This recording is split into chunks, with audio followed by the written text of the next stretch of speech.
We're here in Shanghai and we're in the middle of a 6-week trip through China, and I wanted to give you guys kind of a few tips for taking your children to China, because culturally it's a huge difference. It's also been one of the most stressful trips of my life because of some of those cultural differences. But at the same time, it's been one of the most rewarding, and I'm so glad that we took our kids. So here are my top 10 things that you should remember about taking your children to Here are my top 10 things that you should remember about taking your kids to China. First thing, you have to prepare your kids for the paparazzi. Everywhere we go, I would say it takes us 45 minutes to an hour longer to get through any normal site because people stop and are taking pictures of our kids. So one of the things is, when you got little kids like this, be prepared. Everyone's going to say, see, they all want pictures and say, meet them and all kinds of stuff. So just be prepared for lots of pictures of your kids. And at first, the kids were like, you know, whoa, this is a little, you know, it was just a little disconcerting for them. But a lot of these people, especially in the larger cities, the tourists in those cities are often other Chinese from small towns who have never seen a Westerner, let alone a Western child. So they're crazy about taking pictures of our kids, and for the most part they do okay. The 2-year-old gets a little bit fussy, but it's something to prepare your kids with, and prepare yourself, because sometimes a little old lady will come up, grab your child and run off with her, and yes, you kind of tend to freak out, but you just slowly walk around behind them, and I'm sure she's just showing them to her husband or her kids or whatever. So prepare yourself and prepare your kids for the paparazzi. The second thing is to explain that the toilets in China, for the most part, are a porcelain hole in the ground, and they don't have Western style toilets. I actually kind of like it, because even though it's really malodorous, you can squat over it and not worry about touching anything that might be unpleasant. And no, it doesn't smell good, but it's really easy, and a kid can aim pretty easy. If you have little boys like we do, aiming into a hole in the ground is more easy than some of the toilets in the Western world. So just be prepared for that. Carry soap or antibacterial stuff. Any camping store, any decent camping store should have these little plastic containers, really small, and they have what looks like paper, but they're actually shavings of soap. And none of the public toilets here seem to have soap in them. They have sinks, but no soap, and I've always been told that soap is what kills the germs. So we carry that, as well as antibacterial wipes and or gels. You need to be wary of street foods with your kids.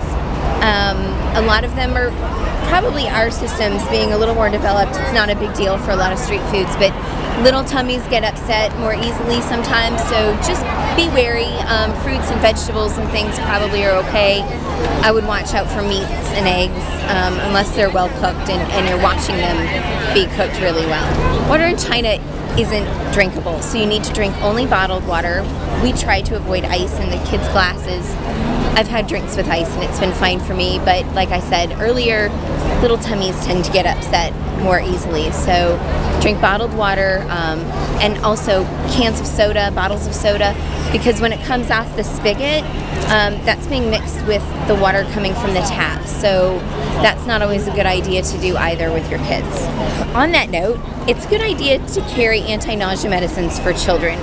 Kids under a certain age can't take Pepto-Bismol and Imodium like adults can. You need to get kids anti-nausea and anti-diarrhea medicines and keep them with you. Along that line, we've gotten a couple really big bug bites, and so my Afterbite came in really handy, you know, the little pen you rub on, and we've done a lot of walking, so the Neosporin to go, the little tiny container, and Band-Aids have been really handy here. So Afterbite, maybe a little Benadryl cream, those are good things to have. You can't always get Western medicines here, so it's a good idea to bring them from home, leave them in their original packaging. If not, sometimes as you go through customs, the Chinese will take them if they're not in sealed packages or if they're not obviously from the manufacturer. Some basics. Know the emergency numbers. Check your insurance. Make sure that it's viable here. Find a children's hospital ahead of time. And we had to actually get a children's hospital. The little one smashed his fingers in a door and we had to go for an x-ray. And the public hospital was a madhouse. They serve over 10,000 people a day. Of course, this was the main children's hospital in Beijing, so obviously 20-some million people live there. There's going to be a huge amount of people there. So what we did was we went across the street and we went to the private hospital. And by American standards, it was incredibly inexpensive. By Chinese standards, it was probably really expensive, but for us it was worth it. It was really clean and there weren't very many people. We didn't have to wait hardly half an hour to have anything done, and it was more simple for us and kind of put us more at ease. Also, more people spoke English, which was really helpful for us. Along with those basics, remember to always give your kid a hotel card and put it in their sock, because here people don't always speak English. We've actually run into a lot of people who, even at our hotels, don't speak English, so it's a good idea to have something written in Chinese so that you can hand it to somebody if you get lost and point that that's where you go.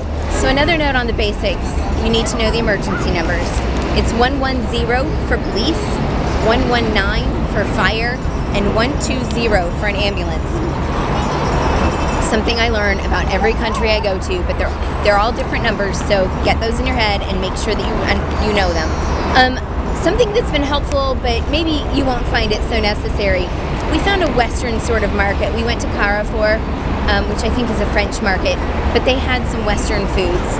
It's a really fun experience. I love going to grocery stores in other countries, but sometimes it's a good idea to go somewhere that you know, and you know that you can get a few things that you know your kids will eat, because this is far different than many of the countries that we've been to. I mean, our oldest is 6 and he's been to, I think this is his 23rd country. But after about 10 days of Chinese for breakfast, lunch, and dinner, he wants some fish sticks or chicken nuggets or something a little bit more simple. So we've gone to the grocery store and picked up little things like that. Just, it makes them happy to have cheese and crackers. So try and find yourself something Western that you can tote along with you, even if it's just a can of yogurt. The last thing on my list is the smog. There is smog in almost every major city, even some not so major cities in China. And it's really hard to find masks for kids. And the only one that I've found that is adjustable and possible for little ones is called Toto Bobo, Totobobo. You can find it at totobobo.com. They're plastic masks with little respirators on either side, and they're trimmable, so you can fit them down to pretty small faces. Our 6-year-old is fine with it. It does not fit our 2-year-old. And so we got here and we went and bought something that looks a bit like a hospital mask for him, and it gaps on the sides, so I don't know that it's actually doing any good, but sometimes I feel better about it. And he's 2, so he wears it all of 3 minutes. But it's a really good idea, because today's not quite such a bad day in Shanghai, but there have been days when it has been completely brown outside and we haven't wanted to leave the house, but we had those Totobobo respirator masks, and that made me feel a lot better about it. That's it from Wolters World and Shanghai. Hope you enjoy the view.